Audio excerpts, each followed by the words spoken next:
দান করেছেন। সমস্ত নিয়ামত গুলো কার? কথা বলতে হবে কিন্তু আমার সাথে। আমি ওয়াজ করবো, আপনি ঘুমাবেন, এই বক্তা আমি না। সমস্ত নিয়ামত কে দিয়েছেন? আল্লাহ রাব্বুল আলামিন বলেন, ওয়া মা বিকুম মিন নি'মাতিন ফামিনাল্লাহ। ও গোলাম, যত বড় হোক ছোট হোক, এই পৃথিবীতে তুমি যত নিয়ামত লাভ করো না কেন, এই পৃথিবীতে আমি আল্লাহ রাব্বুল আলামিন তোমাকে যত নিয়ামত দিয়েছি, এগুলো একমাত্র আমার পক্ষ থেকে তুমি পেয়েছো। সুবহানাল্লাহ বলেন। আল্লাহ রাব্বুল আলামিন আমাদেরকে যত দয়া করেছেন, ইহসান করেছেন, মায়া করেছেন, মহব্বত করেছেন, আল্লাহ আমাদেরকে যত নিয়ামত দান করেছেন, আল্লাহ রাব্বুল আলামিন সবচাইতে বড় নিয়ামত যেটা আমাদেরকে দান করেছেন, আল্লাহ নিজে বলেছেন সেটার অন্যতম হচ্ছে আমাদেরকে আল্লাহ রাব্বুল আলামিন মুহাম্মদ সাল্লাল্লাহু আলাইহি সাল্লামের মতো একজন মহামানবের উম্মত হিসাবে কবুল করেছেন। সুবহানাল্লাহ বলে। আমার কথা না শুনে আল্লাহ পাক বলেন, লাকাদ মান্নাল্লাহু আলাল মুমিনিনা ইয বা'আসা ফীহিম রাসূলাম মিন আনফুসিহিম ইয়াতলু আলাইহিম আয়াতিহি ওয়া ইউযাক্কিহিম ওয়া ইউআল্লিমুহুমুল কিতাবা ওয়াল হিকমাতা ওয়া ইন কানু মিন ক্বাবলু লাফি দালালিম মুবিন। আল্লাহু আকবার বলেন। আল্লাহ রাব্বুল আলামিন বলেন, লাকাদ মান্নাল্লাহু আলাল মুমিনিনা, আল্লাহ তাআলা মুমিনদের প্রতি দয়া করেছেন, ইহসান করেছেন, যে আল্লাহ রাব্বুল আলামিন তাদের থেকে একজন রাসূলকে তাদের কাছে পাঠিয়েছেন। সুবহানাল্লাহ বলেন। যে রাসূলের কাজ ছিল ইয়াতলু আলাইহিম আয়াতিহি, মানুষের সামনে আল্লাহর আয়াতগুলো খুলে খুলে বর্ণনা করা, ওয়া ইউযাক্কিহিম, মানুষের নাপাক অন্তরওয়ালা, খারাপ অন্তরওয়ালা মানুষগুলোকে, অপবিত্র মানুষগুলোকে পবিত্রতা বানিয়ে দেওয়া। সুবহানাল্লাহ বলেন। আল্লাহ রাব্বুল আলামিনের সবচেয়ে বড় দয়া এই দয়া যে আল্লাহ রাব্বুল আলামিন আমাদেরকে দান করেছেন। আমরা খুশি না বাজার? অল্প না বেশি? আল্লাহ রাব্বুল আলামিন বলেছেন, আল্লাহ নিজে বলছেন, কুল বিফাদলিল্লাহি ওয়া বিরহমাতিহি ফাবিযালিকা ফালইফরাহু। চিৎকার দিয়ে বলুন আল্লাহু আকবার।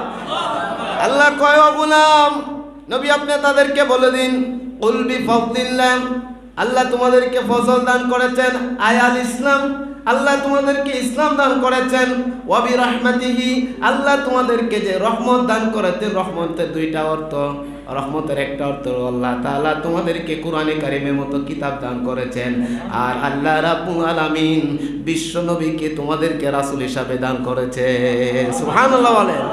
আল্লাহ তাআলা যার ব্যাপারে বলছেন, ওয়া মা আরসালনাকা ইল্লা রাহমাতান লিল আলামিন।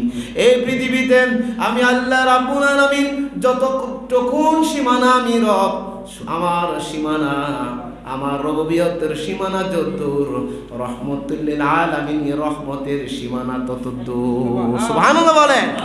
তো আল্লাহ কয়, ফাবিযালিকা ফালইফরাহু, এই নিয়ামত লাভ করেছো, এই যে নিয়ামত তোমরা লাভ করেছো, এই জন্য তোমরা আনন্দ করো, ফুর্তি করো, খুশি লাভ করো। সুবহানাল্লাহ বলেন। আল্লাহ তাআলা কথা না আমি বলছি,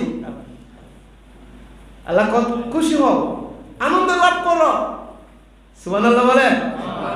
খুশি হও, সেই আনন্দ আমরা করব, আমরা খুশি। তবে সেই খুশিটা আমরা একদিনের জন্য করব না, বছরে একদিনের জন্য আমরা খুশি না। যেই দিন রাসূলের জন্ম তারিখ, আমি তো খুশি বছরে একদিন না, বছর যদি হয় 365 দিন, রাসূলের উম্মত হওয়ার কারণে আমি খুশি 365 দিন। সুবহানাল্লাহ কও।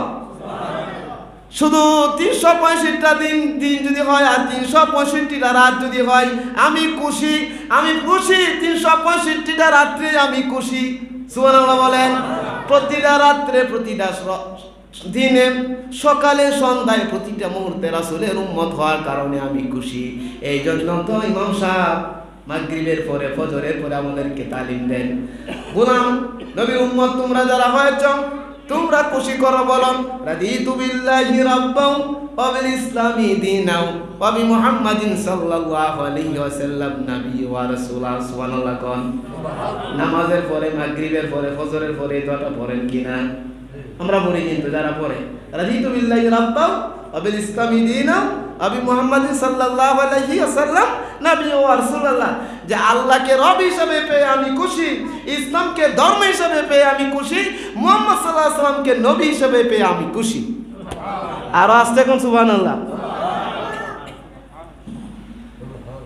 আমরা সেই খুশি উদযাপন করব প্রতিক্ষণ, নির্দিষ্ট একদিনের জন্য না।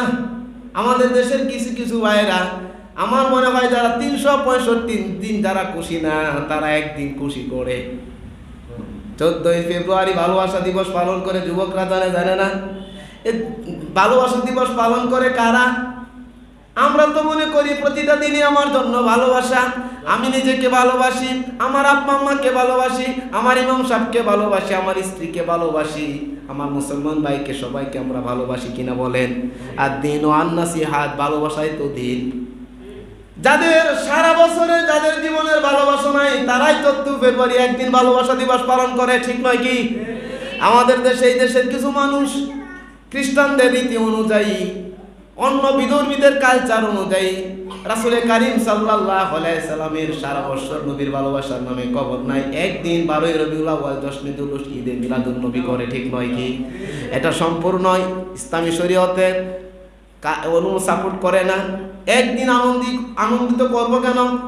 এটা তো বড়দিনের মতো খ্রিস্টানরা সারা বছর ঈসা আলাইহিস সালামের কথা স্মরণ করে না, কিন্তু যেদিন বড়দিন হয় বছরে একদিন তারা পালন করে। এমনকি বছর আমি ফেসবুকে ইন্টারনেটে দেখেছি নাস্তিকদের, খ্রিস্টানদের তরিকা অনুযায়ী বলা হয়েছে হেভি বার্থডে ভ্যালেন্টাইনের মতো কি যে জন্ম তারিখ পালন করে, কি না শব্দ বলে, হ্যাপি বার্থডে টু ইউ, নাউজুবিল্লাহ।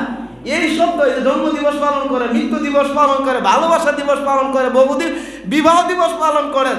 দিবসের তো শেষ নাই, কত দিবস এই দেশে, ভালোবাসা দিবস, স্বাধীনতা, জাতীয় দিবসগুলো আমরা সম্মান করি, কত যে দিবস, এই দিবস সেই দিবস, নারী দিবস, পুরুষ দিবস, যুবক দিবস, বৃদ্ধ দিবস, বাবা দিবস, মা দিবস, দিবসের অভাব নাই। তো একদিন দিবস করতে করতে একদিন বলছে একদিন চিন্তা দিবস। আমাদের একজন আল্লামা বলছিলেন যে চিন্তা দিবস এটা কোনটা? তো জিজ্ঞেস করছিল চিন্তা দিবস এটা কি? কয় এটা থিমটা কি? কয় যে এটা যে কি বিষয় আমরা চিন্তা করতেছি, এটা ভেবে দেখবো এটা কোন দিবস। সুবহানাল্লাহ, নাউজুবিল্লাহ। তো এইগুলো তো এইভাবে কেন? 12ই রবিউল আউয়াল এই তারিখ রাসূল সাল্লাল্লাহু জন্ম নির্দিষ্ট ডেট ছিল না, আমরা একদিন কেন 10টা জুলুস করবো কেন? আমরা খুশি সারা বছর, প্রতিটি মুহূর্ত সময় আমার রাসূলের কথা স্মরণ হবে, প্রতিটা সুন্নাহর বেলায় আমার রাসূলের কথা স্মরণ করবে। একদিন 10টা জুলুস করলাম, মিছিল করলাম, এটা কোন কথা? এটা আমাদের শরীয়ত সাপোর্ট করে না। এই যে আমরা সিরাতুন নবী মাহফিল করছি, রাসূলের জীবন চরিত্র আলোচনা হবে, এর মধ্যে রাসূলের জন্ম আলোচনা হবে, পুরা জিন্দেগি হচ্ছে রাসূলের জীবন। রাসূলের জন্মতে আমরা খুশি, জন্মের আলোচনা হবে, শৈশবের আলোচনা হবে, রাসূলের নবুয়তের আগের জীবনের আলোচনা হবে, পরের জীবনের আলোচনা হবে। রাসূলের পুরা জিন্দেগিটা আমাদের জন্য আদর্শ। সুবহানাল্লাহ বলে। রাসূল যেখানে যা করছেন, নবুয়তের আগেরটাও আদর্শ, নবুয়তের পরেরটাও আদর্শ। সুবহানাল্লাহ কও। আল্লাহ রাব্বুল আলামিন বলেন লাকাদ কানা লাকুম ফি রাসূলিল্লাহি উসওয়াতুন হাসানা লিমান কানা ইয়ারজুল্লাহা ওয়াল ইয়াওমাল আখিরা ওয়া যাকারাল্লাহা কাসীরা। আল্লাহু আকবার। আল্লাহ রাব্বুল আলামিন বলেন লাকাদ কানা লাকুম ফি রাসূলিল্লাহি উসওয়াতুন হাসানা। কত সুন্দর করে আল্লাহ পাক বলেন তোমাদের জীবনের মধ্যে সেই জীবনের যেই অংশে হোক না কেন, তুমি কিশোর থাকো, যুবক থাকো, বৃদ্ধ থাকো, তুমি মেম্বার হও, তুমি চেয়ারম্যান হও, তুমি এমপি হও, তুমি মন্ত্রী হও, তুমি প্রধানমন্ত্রী হও, জীবনের ক্ষেত্রে তুমি যাই কিছু হও না কেন, তোমার জীবনের ক্ষেত্রে জীবনের প্রত্যেকটা সেক্টরে মুহাম্মদুর রাসূলুল্লাহ সাল্লাল্লাহু আলাইহি ওয়াসাল্লামকে আমি আদর্শ মডেল হিসাবে, আদর্শ হিসাবে তোমাদের জন্য পাঠিয়েছি। আমাদের কারো কাছে যাওয়ার দরকার নাই। ফাইনা তাযহাবুন, মুসলমান বুঝে না। আমাদের রাজনীতির জন্য কোনো দারুইনের থিওরি দরকার নাই, লেনিন মার্কস থিওরি দরকার নাই। রাজনীতির জন্য আমাদের অন্য কারো আদর্শ দরকার নাই, আমার রাসূলের আদর্শই যথেষ্ট। সুবহানাল্লাহ বলেন। 1 বছর নয় 10 বছর রাসূল সাল্লাল্লাহু আলাইহি ওয়াসাল্লাম আমৃত্যু পর্যন্ত বৃহৎ মুসলিম রাষ্ট্রের একাধারে নবী ছিলেন, একাধারে প্রেসিডেন্ট ছিলেন। সুবহানাল্লাহ বলেন। সেনাপ্রধান বলেন, সেনাপ্রধান যদি জিজ্ঞাসা করে আমি সেনাপ্রধান, আমার কাছে রাসূলের আদর্শ আছে কিনা, আমার রাসূল করিম সাল্লাল্লাহু আলাইহি সাল্লাম ইসলামের প্রথম যুদ্ধের নাম কি? সবচেয়ে বড় যুদ্ধের নাম কি? আল্লাহ বদর। সবচেয়ে প্রথম বড় যুদ্ধ কি? বদর। বদর যুদ্ধে রাসূল নিজের প্রধান সেনাপতি দায়িত্ব পালন করছেন, উহুদে পালন করছেন, খাইবারে করেছেন। ছোট বড় মিলিয়ে প্রায় 60 থেকে 65 যুদ্ধের গাজওয়া সারিয়ে নিয়ে রাসূল নিজে সেনা প্রধানের দায়িত্ব পালন করছেন। আমার রাসূল যেদিকে যায় আপনি সেই দিকেই আমার রাসূলের আদর্শ আছে। ব্যবসা বলবেন, ব্যবসায়ী যদি বলেন আমার রাসূল নবুয়তের আগে ব্যবসা করছেন, এমন ব্যবসা করছেন ব্যবসার পুরস্কার স্বরূপ লাভ তো দিছেই, যার আন্ডারে ব্যবসা করতেন ওনার জীবনটা ওনার কদমে উৎসর্গ করে দিছে। আরো আসতে কোন সুবহানাল্লাহ বলতে পারেন, কে দিছিল সেই উৎসর্গ করে দিব? খাদিজাতুল কুবরা। ব্যবসাতেই পছন্দ হয়ে গেছে ওনার। বিবি খাদিজা বলছিলেন নিয়ত করেছি আর কাউকার কাছে বিবাহ বসবো না, কিন্তু এই ব্যক্তির যে গুণাবলী, ওনার যে কোয়ালিটি, বিবি খাদিজা নিজে প্রস্তাব দিচ্ছেন। সুবহানাল্লাহ কম। এভাবে ব্যবসায়ী বলেন, রাষ্ট্রপ্রধান বলেন, ছাত্র বলেন, শিক্ষক বলেন, জীবনের সব ক্ষেত্রে যেই সেক্টরে যান না কেন সব সেক্টরের দায়িত্ব তিনি নিজে গ্রহণ করেছিলেন। সুবহানাল্লাহ বলেন। ছোট্টবেলা থেকে আমি দ্বীনি বিষয় ছাড়া একটু দুনিয়ার বিষয় আজকে আলোচনা করব। রাসূল সাল্লাল্লাহু আলাইহি ওয়াসাল্লামের সমাজ পরিবর্তনে, সংগঠনের জন্য, একটা সমাজ সুন্দর সমাজ উপহারের জন্য রাসূলের কি ভূমিকা ছিল, আমি যদি আল্লাহ যদি আমাকে তৌফিক দান করে আমি সেই বিষয়ে আলোচনা করবো। একটু রাসূল সাল্লাল্লাহু আলাইহি ওয়াসাল্লামকে একটু বিভিন্ন আঙ্গিকে আমরা তো জানি, হ্যাঁ রাসূলের সিরাত সম্পর্কে আমরা জানি, রাসূলের নামাজ, রোজা, জিহাদ এই ব্যাপারে জানি, কিন্তু সমাজের ক্ষেত্রে একটা সুন্দর সমাজ উপহার দেওয়ার জন্য রাসূল কারীম সাল্লাল্লাহু আলাইহি ওয়াসাল্লাম কি ভূমিকা পালন করছেন আমি চেষ্টা করবো সেই দিকে যাওয়ার, যদি আল্লাহ তাআলা তৌফিক দান করে।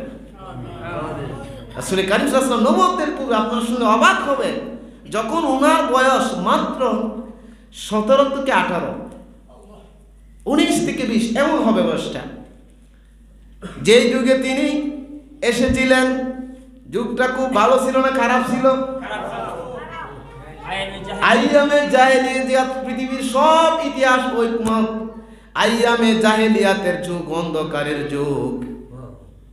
এত অন্ধকারের যুগ পৃথিবীর আগে আসে নাই। সেই অন্ধকারাচ্ছন্ন জগতে আল্লাহ রাব্বুল আলামিন তার রাসূলকে পাঠিয়েছেন এই গোটা অন্ধকার জগৎটাকে আলোকিত করার জন্য। আল্লাহ রাব্বুল আলামিন রাসূল সাল্লাল্লাহু আলাইহি ওয়াসাল্লামকে পাঠিয়েছেন। সুবহানাল্লাহ। আল্লাহ তাআলা এই কথাটা ইঙ্গিত করতেন, ক্বাদ জাআকুম মিনাল্লাহি নূরুন ওয়া কিতাবুম মুবিন। সুবহানাল্লাহ বলেন। ক্বাদ জাআকুম মিনাল্লাহি নূর। আমি আয়াতের পুরো তাফসীর করছি না, এই তাফসীর একটা তাফসীর হলো আল্লামা জালালউদ্দিন সুয়ুতী রাহমাতুল্লাহ আলাইহি আয়াতের তাফসীর করেছেন নূর দ্বারা এখানে মুহাম্মদ সাল্লাল্লাহু আলাইহি ওয়াসাল্লামের উদ্দেশ্য। সুবহানাল্লাহ বলেন। কথা মিল দেখেন, আগের কথার সাথে পরের কথার মিল দেখেন। পাঠিয়েছিলেন যেই জগৎটা, যেই যুগটা আলোর যুগ ছিল না, অন্ধকারের যুগ। অন্ধকার যত বেশি হয় লাইট আলোর দরকার তত বেশি প্রয়োজন হয়। বাস্তব না অবাস্তব? এই অন্ধকার আলোকিত করার জন্য কি আপনি টর্চ লাইট দিয়ে পারবেন? এই জিনিসটা আমাদের দেশে অনেক আলেম মৌলবি বুঝে না। রাসূল সাল্লাল্লাহু আলাইহি ওয়াসাল্লাম তো এই অন্ধকার আলো দূর করার জন্য এই অর্থে নবীকে নূর বলা হয়েছে। এই অন্ধকার, জুলুম একটা অন্ধকার, গুনাহ একটা অন্ধকার, মাতা পিতার অবাধ্য হওয়ার একটা অন্ধকার, সমাজের মধ্যে সীমালঙ্ঘন করা, জুলুম করা, অন্য সম্পদ থেকে নেওয়া, জোর করা, জিনা করা, ব্যভিচার করা, চুরি করা, মানুষকে আল্লাহর আইনকে বাদ দিয়ে মানব রচিত আইন মানুষের উপর চালিয়ে দেওয়া, এগুলোই তো অন্ধকার। এই অন্ধকার যদি আপনি আলোকিত করতে চান, কারেন্টের বাতি দিয়ে কি আলোকিত করতে পারবেন নাকি? অন্ধকারের ধরন যেমন, আলোর ধরন তেমন। সুবহানাল্লাহ কোন। আমাদের ইমাম সাহেব আমাদেরকে বলতেন, বাবা এলাকার বাতি হও। এলাকার কি হও? তো আমরা কি কুফি বাতি হইতাম? কোন বাতি? যে ইলম অর্জন করো, আমল করো। এই বাতি হচ্ছে, এই বাতি আল্লাহ তাআলা, এই বাতির আমরা তো বাতির সিটে ফিটা কিচ্ছু না। এই বাতির আসল বাতি হচ্ছেন নবী মুহাম্মদুর রাসূলুল্লাহ সাল্লাল্লাহু আলাইহি সাল্লাম, যেটা কথা আল্লাহ কোরআনে কারিমের মধ্যে বলছেন, ইন্না আরসালনাকা শাহিদাও ওয়া মুবাশশিরাও ওয়া নাযীরা ওয়া দাঈয়ান ইলাল্লাহি বিইযনিহি ওয়া সিরাজাম মুনীরা। আল্লাহু আকবার বলেন। এই আসল এই পৃথিবীর সমস্ত আলেম ওলিরা যেই বাতির থেকে আলোকিত, সমস্ত অন্ধকার থেকে লাইট যার থেকে নিলেন, আলো যার থেকে নিলেন, সেই আলোর মূল উৎস হচ্ছে মুহাম্মদুর রাসূলুল্লাহ সাল্লাল্লাহু আলাইহি সাল্লাম। এই জন্য কিতাবের ভাষায় ইলমকে নূর বলা হয়েছে, আল ইলমু নূরুন। সুবহানাল্লাহ বলেন। আল ইলমু নূরুন ওয়াল কুফরু ওয়াল জাহলু যুলমাতুন। ইলম একটা নূর আর অজ্ঞতা একটা অন্ধকার। এটা একটা ভুল ব্যাখ্যা। এখানে রাসূল সাল্লাল্লাহু আলাইহি ওয়াসাল্লামকে নূর, জাতি নূর করার দরকার, পদার্থ যে এই রাসূল সাল্লাল্লাহু আলাইহি ওয়াসাল্লাম দিয়ে এই একটা জাল হাদিস, এটা জয়ীফ হাদিস, যে মায়েশা রাদিয়াল্লাহু আনহা ঘরে ছিলেন, রাসূল সাল্লাল্লাহু আলাইহি ওয়াসাল্লাম ঢুকছেন, এর মধ্যে পুরা ঘর আলোকিত হয়ে গেল লাইটের মতন।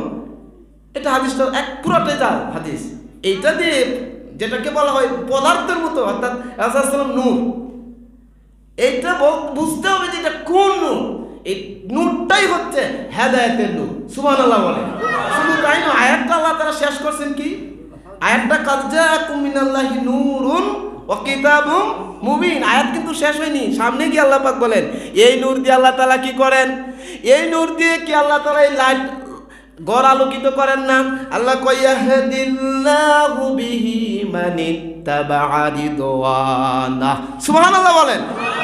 আগের কথার সাথে কফরের কথার কত মিল। কই এই নূর দিয়ে যে ব্যক্তি হেদায়েতের পথে চলতে চায়, আল্লাহ তাআলা তাকে এই নূর দিয়ে পথ দেখান। সুবহানাল্লাহ বলেন।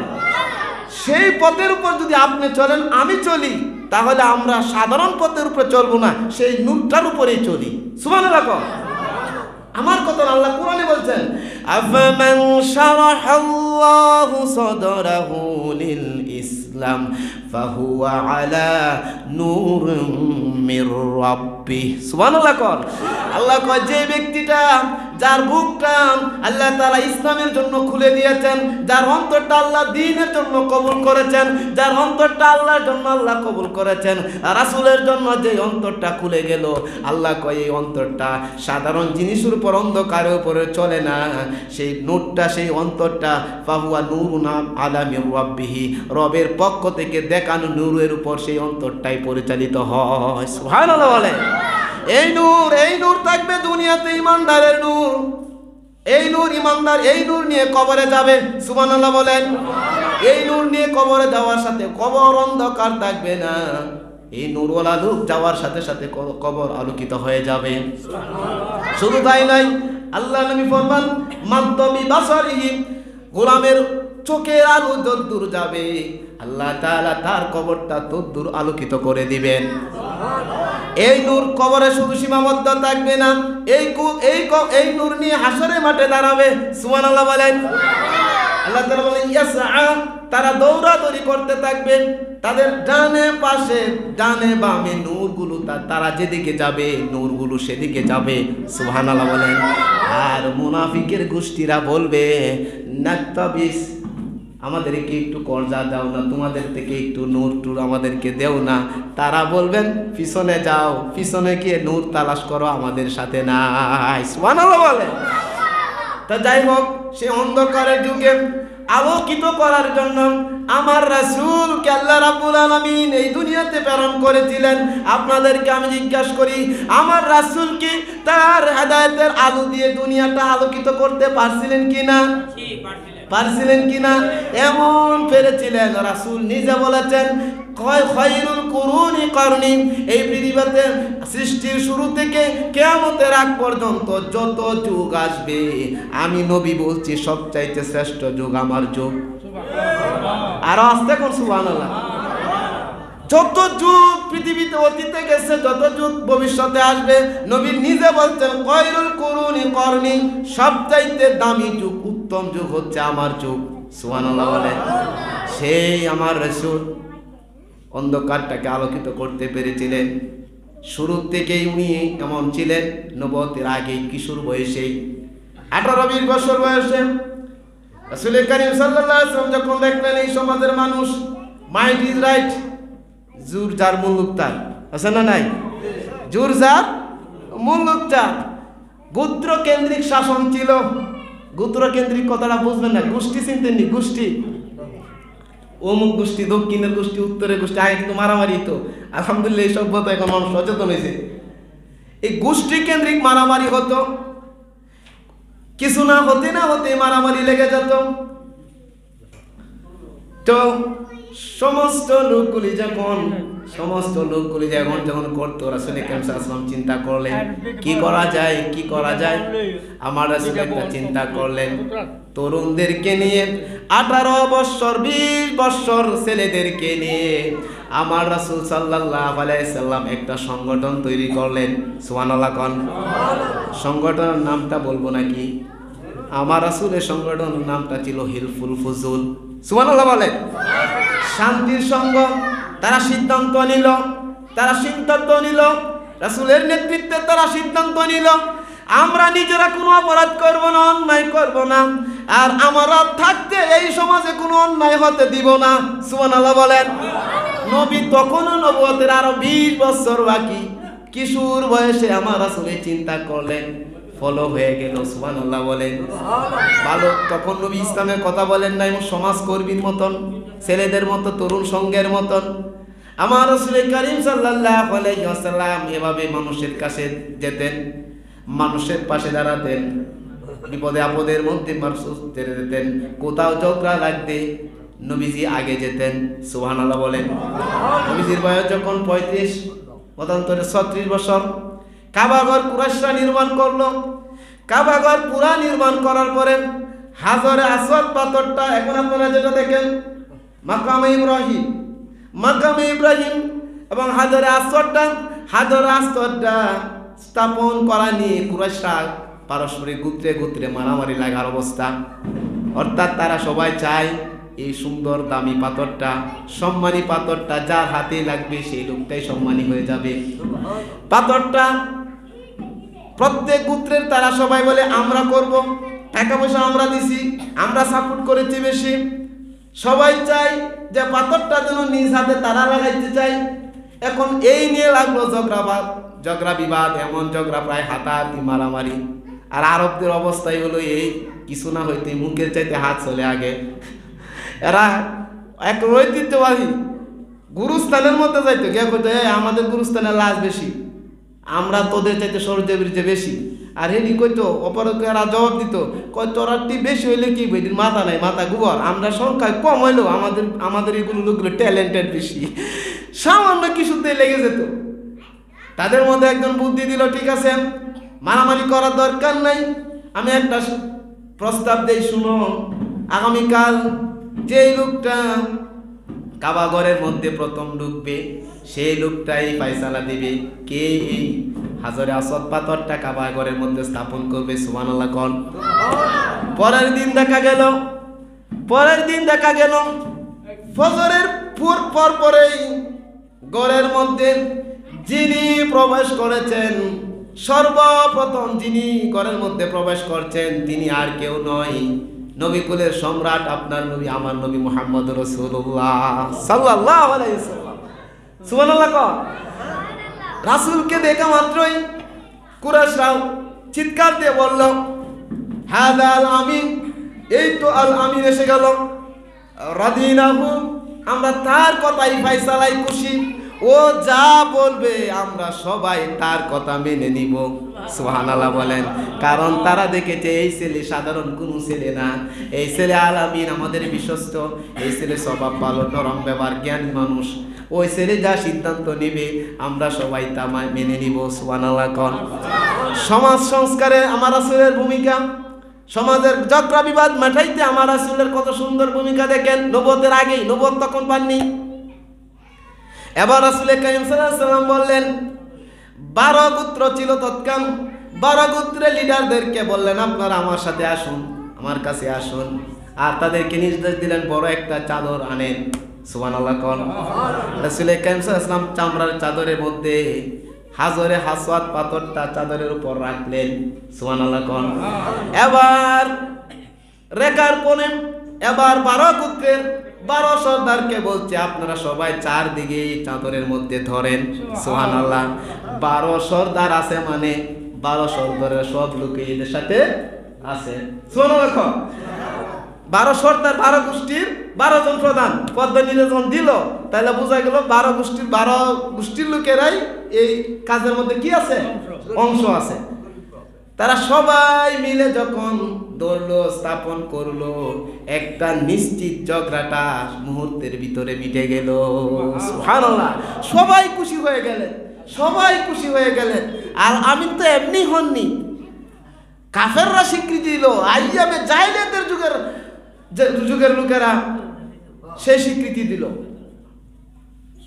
শুধু তাই নয়, কথা তো অনেক, যেদিকে যায় সেই দিকে অনেক কথা। এভাবে রাসূল কারীম সাল্লাল্লাহু আলাইহি ওয়াসাল্লামের বয়স যখন 40-এ যখন পদার্পণ হলো, 40-এর আগেই 35-36, বিশেষ করে বিবি খাদিজাকে বিবাহের পরে রাসূল সাল্লাল্লাহু আলাইহি ওয়াসাল্লাম চিন্তা করতেন, পেরেশান হয়ে যেতেন, হায়রে আমার জাতি কি করে মূর্তি পূজা করে, আল্লাহকে চিনে না, পরকালকে চিনে না। যদিও ওই পাননে, কিন্তু এগুলো রাসূল পছন্দ করতেন না। সুবহানাল্লাহ বলেন। নবীজি জীবনে এগুলো পছন্দ করতেন না, এই অশ্লীলতা ব্যয়াপন এগুলো করতেন না, পছন্দ করতেন না। কিন্তু এগুলো ভাবতেন কি করা যায়, এই যে সমাজে অন্যায়, এই যে জাহিলিয়াতের যুগ, মূর্খতার যুগ, এই যুগকে কিভাবে আলোকিত করা যায়। আমার রাসূল চিন্তা করতেন, টেনশন করতেন, হেরা গুহার মধ্যে মগ্ন থাকতেন। সুবহানাল্লাহ বলেন। এগুলো হতে হতে 39 বছর 6 মাস হওয়ার পরে রাসূল কারীম সাল্লাল্লাহু আলাইহি ওয়াসাল্লাম স্বপ্ন দেখতেন, রাত্রে যেটা দিনে প্রতিফলিত হতো সেটা, রাত্রে যেটা দেখতেন দিনে সেটাই হইতো। এভাবে 6 মাস একাধারে স্বপ্নের পরে বয়স যখন 40 পূর্ণ হলো, আল্লাহ রাব্বুল আলামিন জিবরাইল আমিনকে রাসূলের কাছে পাঠিয়ে দিলেন। জিবরাইল আমিন রাসূল সাল্লাল্লাহু আলাইহি ওয়াসাল্লামের কাছে আসতেন। নবীজি হেরা গুহার মধ্যে বসা রাসূল কারীম সাল্লাল্লাহু আলাইহি ওয়াসাল্লামের কাছে এসে প্রথম 5টা আয়াত নিয়ে আসলেন। জিবরাইল আমিন রাসূল সাল্লাল্লাহু আলাইহি ওয়াসাল্লামকে এভাবে ধরলেন, চেপে ধরলেন, বললেন পড়ুন ইকরা। রাসূল বলতেন না, মা নবী করে, আমি পাঠক নই। এভাবে 3 বার বলার পরে রাসূল সাল্লাল্লাহু আলাইহি ওয়াসাল্লাম যখন অস্বীকৃতি জাগান, 3 বারের মাথায় অটোমেটিক আল্লাহর রহমতে রাসূল জিবরাইলের সাথে পড়া শুরু করতে লাগলেন। ইকরা বিসমি রাব্বিকাল্লাযী খালাক খালাকাল ইনসানা মিন আলাক ইকরা ওয়া রাব্বুকাল আকরাম আল্লাযী আল্লামা বিল কলম আল্লামাল ইনসানা মা লাম ইয়ালাম। আল্লাহু আকবার। ওহির আলোচনা আজকে করতে চাই না, শুধু সমাজের ভূমিকা আলোচনা করতে চাই। দেখুন, নবীজি যখন ওহিগুলো পেলেন, নবীজি ভয় পেয়ে গেলেন, কাঁপতে কাঁপতে ডরে ভয়ে বিবি খাদিজার কাছে গেলেন, গিয়ে বলতেন জামিলুনি জামিলুনি, খাদিজা আমাকে চাদর দিয়ে আবৃত করো, আমি ভয় পাচ্ছি। আমার নতুন আজকে একটা অভিজ্ঞতা হলো, কে জানি আমার কাছে আসলো, এই আয়াতগুলো বললো। নবীজি তো এর আগে জিবরাইল আমিনকে চেনেন না। আমার রাসূল কারীম সাল্লাল্লাহু আলাইহি ওয়াসাল্লাম যখন ভয় পেলেন, বিবি খাদিজার কথাগুলো বলার জন্য এই ঘটনাটা বলছি। বিবি খাদিজা তখন আমার রাসূলকে সান্ত্বনা দিচ্ছেন, ইয়া রাসূলুল্লাহ, আপনি হতাশ হবেন না, আপনি টেনশন করবেন না, আপনি চিন্তিত হবেন না। আমি আপনার সাথে 15 বছর সংসার করেছি, আপনার ঘরে থেকে আমি যেটা দেখেছি সেটা হলো আপনি এতিমের হাতে, এতিমের মাথায় হাত বুলান, মিসকিনের পাশে দাঁড়ান, গরহীন মানুষের ঘরের ব্যবস্থা করেন, মেহমানদারি করেন, আপনি মাজলুমের পক্ষে কথা বলেন, আপনি মানুষের এই উপকার আপনি করেন, সমাজ নির্মাণে আপনি ভূমিকা পালন করেন। অতএব আমার দৃঢ় বিশ্বাস হয় এমন ভালো মানুষের ক্ষতি আল্লাহ তাআলা করতে পারেন না। সুবহানাল্লাহ বলে। বিবির পক্ষে এই কথাগুলি বলা, এটা কিন্তু যতটুকু বলছি ব্যাপারটা যতটুকু সহজ হয়, ব্যাপারটা কিন্তু এত সহজ না, ব্যাপারটা কঠিন। বাইরে আমি যত আল্লাহ ওয়ালা হই, আর আপনারা যতই খুব আমার সম্মান করেন, বুজুর্গানে দিনই বলে না রাতেই বলে, আমি যে কত নম্বর কোন মার্কার মৌলবী আপনাদের চাইতে আমার ওয়াইফ ভালো করে জানি। কারণ আপনারা বাইরেরটা দেখেন, সে আমার ভিতরটাও দেখে। এই জন্য রাসূল বলছেন, কোন মুসলমান যদি মারা যায় আর তার স্ত্রী যদি বলে না আমার স্বামীটা দিনদার ছিল, নবীজি বলতেন সে জান্নাতে যাবে। আর আজ দেখুন সুবহানাল্লাহ। আবার স্ত্রীর ব্যাপারে যদি স্বামী বলে না, তার সাথে দীর্ঘদিন যাবৎ সংসার করেছি, ওকে দেখেছি, ও আমার হক যেভাবে আদায় করেছে আল্লাহর হক সেভাবে আদায় করেছে, রাসূল বলেন আল্লাহ স্বামী যদি এই সাক্ষী দেয় আল্লাহ তাকে জান্নাত দিবেন। কাছের মানুষ, দূর থেকে আমরা বহুত আলেম মৌলবী হুজুর পীর সাহেব, দূর থেকে অনেক কিছু বোঝা যায়, কিন্তু কাছে গেলে বোঝা যায় কেন যে কদ্দুর, ঠিক নয় কি?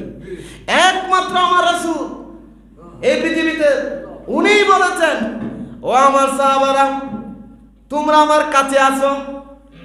স্ত্রীগণকে বলছেন, আহলে বাইতদেরকে বলেছেন, তোমরা আমার সাথে থাকো, রাতেও থাকো দিনও থাকো, আমার রাসূল সম্পর্কে তোমরা ভালো জানো। অতএব আমার ব্যাপারে রাত্রেও যেটা দেখো, যেটাও দিনে দেখো, সেটাও তোমরা মানুষের কাছে প্রচার করো। সুবহানাল্লাহ বলে। কত মৌলবী, কত নেতা, রাত্রে একরকম, দিনে আরেক রকম, বাইরে আরেক রকম, ঘরে আরেক রকম, আছে না নাই? অভাব নাই, ভরে গেছে এই অবস্থায় দেশে। আল্লাহ তাআলা আমাদেরকে বুঝবার তৌফিক দান করুক, সবাই বলুন আমিন। সমাজের এই কাজগুলো করা মাত্রই তাদের দৃষ্টিগোচর হয়েছে।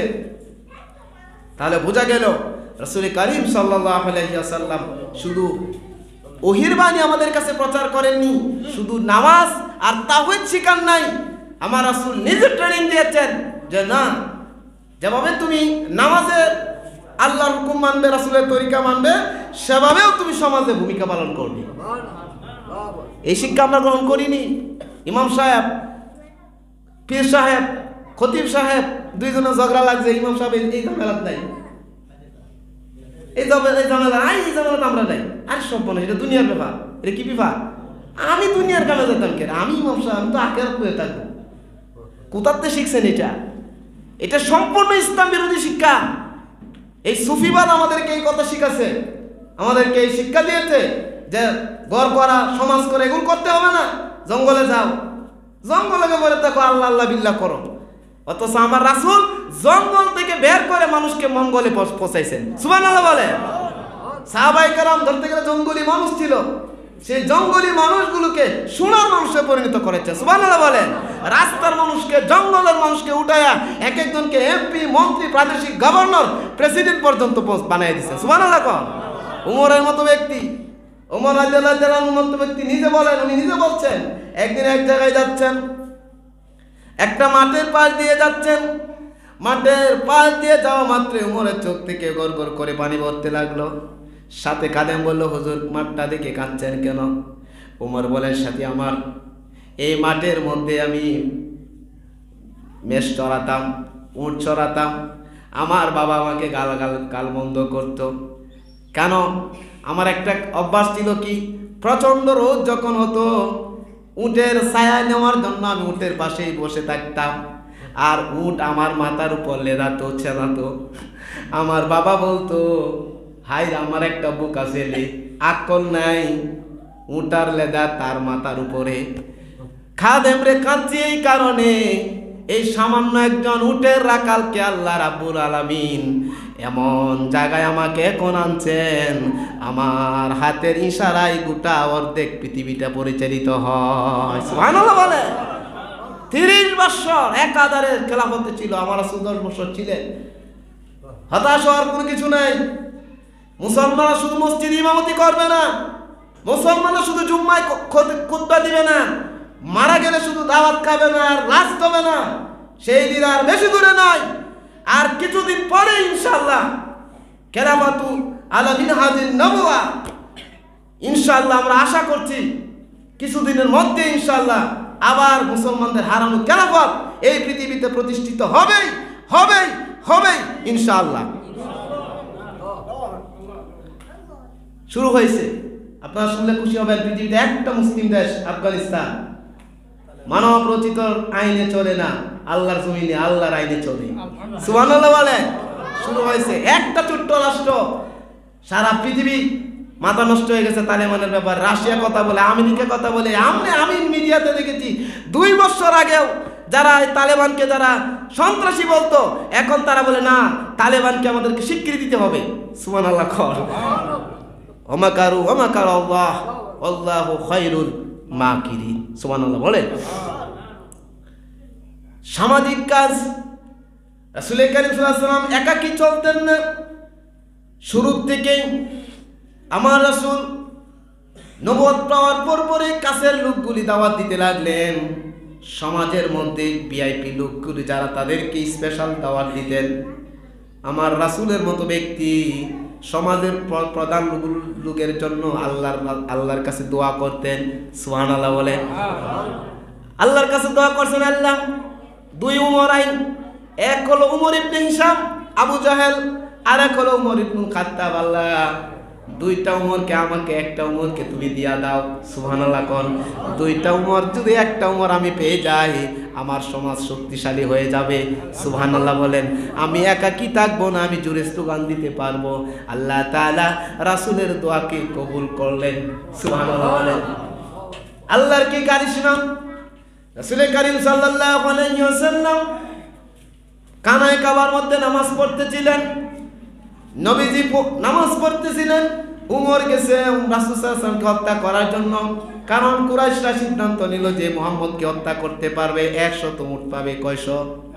100 উট, মানে বর্তমানে 100 গাড়ির সমান, টয়োটা গাড়ির সমান। উমর সেই পদের লোভে গেছে রাসূলকে হত্যা করার জন্য। গিয়া দেখেন আমার রাসূল কানায় কাবার মধ্যে নামাজ পড়তেছেন। সুবহানাল্লাহ কোন। সিদ্ধান্ত নিল না, এই কাজটা করা যায় না। নামাজরত অবস্থায় একটা লোকটাকে হত্যা করা যায় না।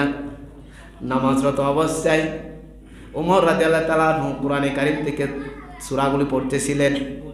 উমর যখন, রাসূল যখন সূরাগুলি যখন পড়তেছিলেন, উমর রাদিয়াল্লাহু তাআলা মনে মনে ভাবলেন, মুহাম্মদ কোন ফাঁকি দিয়ে কবি হয়ে গেল।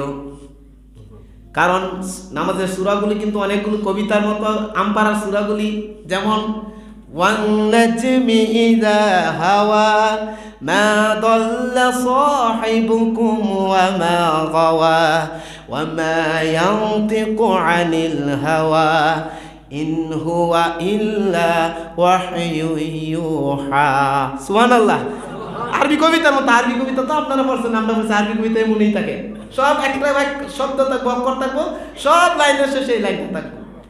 যেমন সূরা আশ-শামস, ওয়াশ-শামসি ওয়া দুহাহা ওয়াল কমারি ইযা তালাহা ওয়ান নাহারি ইযা জাল্লাহা ওয়াল লাইলি ইযা ইয়াগশাহা। সুবহানাল্লাহ বলেন। পুরা সূরা শেষে হা হা, পুরোটা সূরা হা হা দিয়ে কবিতার মতো। ছোটবেলার আপনারা কবিতা পড়ছেন না, লাইনের কি মিল। উমর কই মুহাম্মদ কোন পাকে দিয়ে নিয়ে যখন কবি হয়ে গেল, হযরত উমর যখন মনে মনে ভাবলো মুহাম্মদ কবি হয়ে গেল, রাসূল কারীম সাল্লাল্লাহু আলাইহি ওয়াসাল্লাম সূরার মধ্যে তখনই পড়তেছিলেন, ওয়া মা হুয়া বিকাউলি শাইরিন কলিলাম মা তুমিনুন। সুবহানাল্লাহ। উমরের মনে যেটা ভাবলো, রাসূল সেটা নামাজের সূরার মধ্যে জবাব দিয়ে বলেন না, আমি যেগুলো পড়ছি এগুলো কোনো কবির কোনো কবিতা না। সুবহানাল্লাহ বলেন। অল্প সংখ্যক মানুষই তোমরা ঈমান গ্রহণ করে থাকো। উমর মাথায় ঘুরপাক করল, ব্যাপারটা কি? আমি মুহাম্মদের কবির কথা বললাম, সেই দুজন নামাজের মধ্যেই কথা বলল। তাহলে মনে হয় আমার মনের কথা যেহেতু সে জেনে গেছে, তাহলে মুহাম্মদ মনে হয় কোন ফাঁকে দিয়ে গণক হয়ে গেছে। নাউজুবিল্লাহ কোন, যেহেতু মনের খবর বলতে পারে। আমাদের দেশে আছে না, কয় রাশিদা তোমার হাতটা দেও, হাতটা দিলে তোমার হাতে 5টা ভাড়া আছে, 5টা লাইন আছে, 5টা ভাড়া আছে, 5টা বিপদ, এই বছর একটা, পরের বছর একটা, পরের বছর একটা। তাহলে কি করতে দিব? আমার 2000 টাকা দেও, তোমার ভাড়াটা আমি দিই, কাটিয়ে দিই। এই আছে না বক্কর চক্কর। আমি আমার এক ছাত্রকে বলছিলাম, এমন যদি হয় ঠাস করে এক সরমারি গেল। এই এই এই ভাবতাবাদী তোর সাথে যদি তোমার সাথে কেউ করে টাস করে একটা সর মারবা। ওরকম হুজুর আপনি এটা করলেন, আমি তে জানে তে না কতক্ষণে তোমার কি কইছে, তোমার 2 বছরের ভাড়া আছে, এটা কইতে পারে। এখন যে তুমি তার সর মারবা, এই ভাড়াটা জানলো না, তো তোমার কাছে আসলো কেন? কি বলেন? গণক ভবিষ্যতের কথা কয়ে দেয়, ভাড়া আছে। কি ভাবতাবাদী মানুষের করে। হযরত উমর বলেন, আমি মনে মনে ভাবলাম মুহাম্মদ যেহেতু মনের খবর জানিতে হয়তো কোন ফাঁকেতে গণক হয়ে গেল। আমার রাসূল পরের আয়াতে বললেন, ওয়ালা বিকাউলি কাহিনিন কলিলাম মা তাযাক্কারুন। আল্লাহু আকবার। উমর রে, তুমি মনে মনে ভাবছো মুহাম্মদ গণক হয়ে গেছেন না। এই কোরআনের কথাগুলো নামাজে আমি যেগুলো পড়ছি এগুলো কোনো গণকের কথা না। কলিলাম মা তাযাক্কারুন, অল্প সংখ্যক মানুষই তোমরা উপদেশ গ্রহণ করো। সুবহানাল্লাহ বলেন। উমরের মাথা আরো গরম হয়ে গেল, ব্যাপারটা কি? কবি বললাম, গণক বললাম, তাহলে মুহাম্মদ এগুলো কি পড়ে? মুহাম্মদ এগুলো কি পড়ে? এই চিন্তা মাথা আসতে না আসতে রাসূল পরের আয়াত পড়লেন, তানজিলুম মির রাব্বিল আলামিন। আল্লাহু আকবার। যেগুলো পড়ছি এগুলো কবিতার কবিতা না, গণকের গণক না, এগুলো হচ্ছে সমগ্র আল্লাহ রাব্বুল আলামিন যিনি সব কিছু সৃষ্টি করেছেন তার পক্ষ থেকে আস্তে আস্তে ধীরে ধীরে নাজিলকৃত কোরআনের বাণী। হযরত উমর বলেন, সেই দিন থেকে আমার মনে ইসলামের গুড়া সব আমার মনের ভিতরে ঢুকতেছিল। হয়তো এই দিন তিনি ইসলাম গ্রহণ করেন নাই, এরপরে দিনই 2-3 দিন পরে তিনি ইসলাম গ্রহণ করতেন। সুবহানাল্লাহ বলে। এই যে রাসূল, আবু বকর, উমর, এই যে কমান্ডিং বাহিনী হামজা, এই যে 3 বছরের গোপনে দাওয়াত, এই যে প্রকাশ্যে দাওয়াত, এগুলো তো শুধু ব্যক্তিগত, শুধু নামাজ রোজা, শুধু ব্যক্তিগত ইবাদতের জন্যই তো আমার রাসূল করেন নাই। শুধু রাসূল যদি সাহাবীদেরকে বলতেন ব্যক্তিগত রোজা করবা, নামাজ পড়বা, কাফেররাই প্রস্তাব দিয়েছিল। কিন্তু আমার রাসূল বলছেন না, আমি রাসূল আলোকিত, আমি রাসূল যেহেতু আলোকিত ব্যক্তির সামনে অন্ধকারের সমাজ থাকতে পারে না। সুবহানাল্লাহ বলেন। আবু জাহেল বুঝেছিল, তারা সবাই জানছিল, তারা রাসূলকে সেই প্রস্তাবও দিয়েছিল যে 1 বছর তোমরা আমাদের ইবাদত করবা, আর 1 বছর আমরা তোমার ইবাদত করবো, আপুসে আমরা চলি।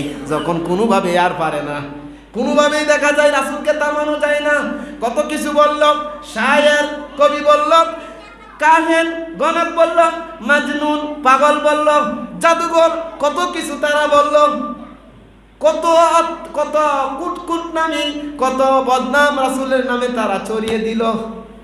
আল্লাহর কি কারিশমা, তারা যতগুলো অপবাদ আমার রাসূলকে দিয়েছিলেন, আল্লাহ রাব্বুল আলামিন প্রত্যেকটা জবাব আকাশ থেকে দিয়েছিলেন। তারা যখন বলল শায়ের, আল্লাহ তাআলা বললেন, ওয়ামা সাহিবুকুম বিমাজনুন। আমি আল্লাহ তাআলা সূরা কলমের নুন ওয়াল কলামি ওয়া ইয়াসতুরুন, নুন কলমের কসম, কলম যা কিছু লেখে, পৃথিবীর শুরু থেকে শেষ পর্যন্ত কলম যা কিছু লেখে সব কিছুর কসম খাই আমি আল্লাহ তাআলা বলছি, মা আনতা বিনিআমাতি রাব্বিকা বিমাজনুন, আপনার রবের অনুগ্রহে আপনি পাগল না। সুবহানাল্লাহ বলেন। এভাবে তারা যতগুলো অপবাদ আমার রাসূলের নামে দিল, সবগুলোর জবাব আল্লাহ তাআলা দিয়েছেন। সুবহানাল্লাহ বলেন। আমার জানা মতে রাসূলের বিরুদ্ধে যারা ষড়যন্ত্র করলো, যারা অপমানিত করার চেষ্টা করলো, 1500 বছর হয়ে গেছে। যারাই অপমানের চেষ্টা করলো তাদেরকে আল্লাহ প্রকাশ্যে লাঞ্ছনা করছেন। সুবহানাল্লাহ বলেন। বাস্তব একটা ঘটনা বলি, গত বছরের ঘটনা। ফ্রান্সের প্রেসিডেন্ট, নাম শুনছেন কিনা? ফ্রান্সের প্রেসিডেন্ট রাসূল সাল্লাল্লাহু আলাইহি ওয়াসাল্লাম তার ছত্রছায়ায় তার দেশে রাসূলের কার্টুন ব্যঙ্গচিত্র তারা তৈরি করলো। নাউজুবিল্লাহ বলেন। সারা বিশ্বের মুসলমানের প্রতিবাদ করলো, আমরাও করলাম। আমাদের মসজিদ থেকে আমাদের সাধ্য অনুযায়ী আমরা করেছি। আলহামদুলিল্লাহ আমাদের আন্দোলনের মোকাবেলায় ফ্রান্সের প্রেসিডেন্ট এমুনুয়েল ম্যাক্রো এখন বর্তমান প্রেসিডেন্ট, সে আগের অবস্থান থেকে একটু দূরে সরছে কৌশলে, কিন্তু ভিতরে ভিতরে তারটা সে আগের মতোই ছিল। যাই হোক, মাস 3 যায়নি, সর্বোচ্চ 4 মাস যাবে। বুরান ভাইকে বলছি, যারা ইন্টারনেট দেখেন তাদেরকে বলছি, আপনি ইন্টারনেটে দেখেন এই ফ্রান্সের প্রেসিডেন্টকে এমন জনসমক্ষে গেছে মানুষের সাথে মুসাফা করার জন্য, হ্যান্ডশেক করতে গেছে। আল্লাহর কি কুদরত! এই লোক তো মুসলমান না। কোন ব্যক্তি ওর কাছে যাওয়ার মাত্র ঠাস করে ফ্রান্সের প্রেসিডেন্টকে চড় মারছে। আল্লাহু আকবার বলে। আপনি এখন দেখেন, আমার কথা বাস্তব অবাস্তব কিন্তু সত্য করে দেখেন। ফ্রান্সে আমি নিজে দেখেছি ইউটিউবে।